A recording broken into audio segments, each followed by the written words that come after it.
జై గురుదేవ్. ఓం శ్రీకృష్ణ పరబ్రహ్మణి నమ.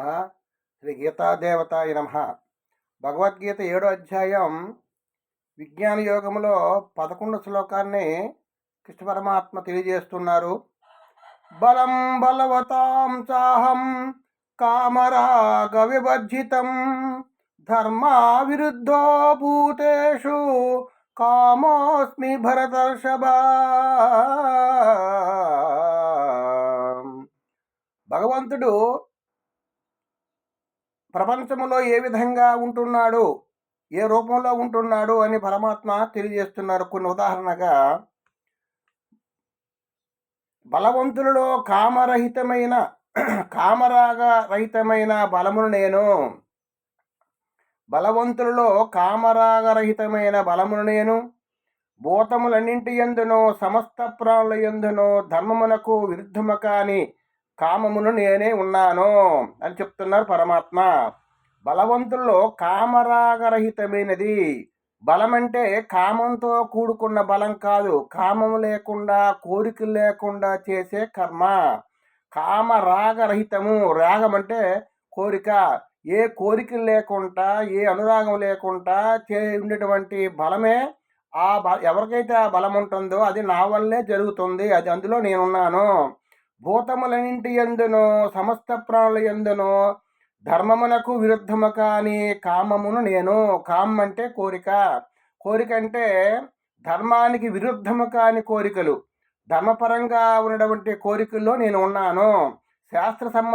ఎవరైతే శాస్త్రసమ్మతమైన కర్మలు చేస్తూ ఉంటారో, ధర్మంగా కర్మలు చేస్తూ ఉంటారో అటువంటి వాళ్ళలో నేను ఉన్నాను.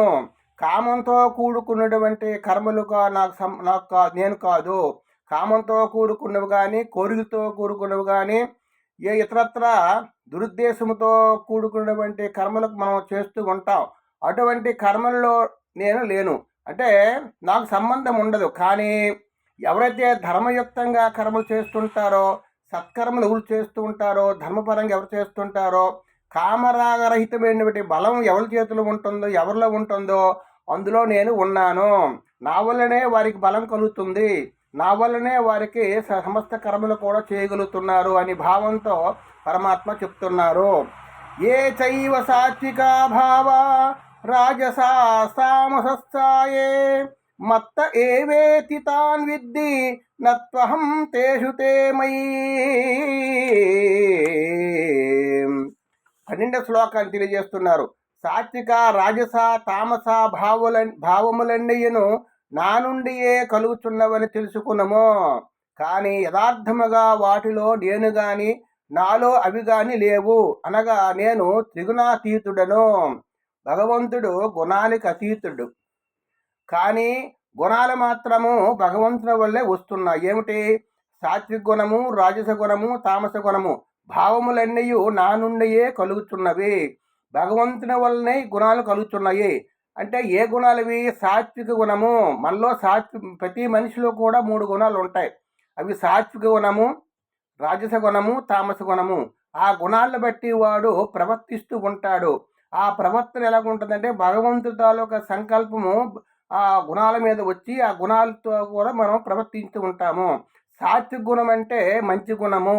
మంచిగా యజ్ఞయాగాలు చేయము, ధ్యానం చేయడము, ఉపకారం చేయడము, ధర్మపరంగా సత్యంగా, ధర్మంగా, శాంతియుతంగా ఉండడము, సద్గంధ పఠనం చేయడము, గురోపదేశం పొందడము, గురు శుశ్రూష చేయడం, ఇవన్నీ కూడా అంటే సాత్విక సంబంధించినవి.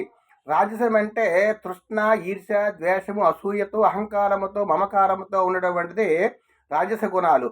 తామస గుణాలు అంటే సోమర్తనము, నిద్ర, అజాగ్రత్త, ఈ విధంగా అటువంటి వాటిలో మనిషిలో ఉంటాయి.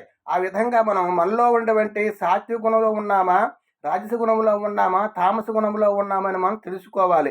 ఆ విధంగా ఈ గుణాలకి భగవంతుడు అతీతుడు. ఆ భగవంతుడి వల్లనే గుణాలు వస్తున్నాయి.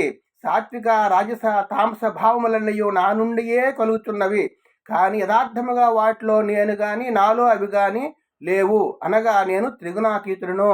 అంటే ఆయన మనకి శక్తినిస్తున్నాడు, చైతన్యం ఇస్తుంది, కానీ భగవంతుడికి సంబంధము ఉండదు.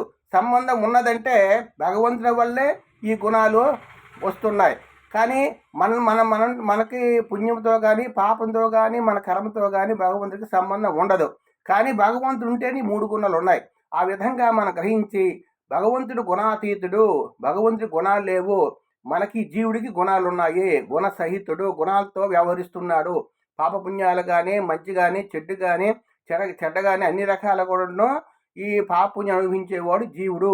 భగవంతుడి ఎటువంటి గుణాలు లేవు అని పరమాత్మ తెలియజేస్తున్నారు. హరి ఓం తత్సత్. జై గురుదేవ్.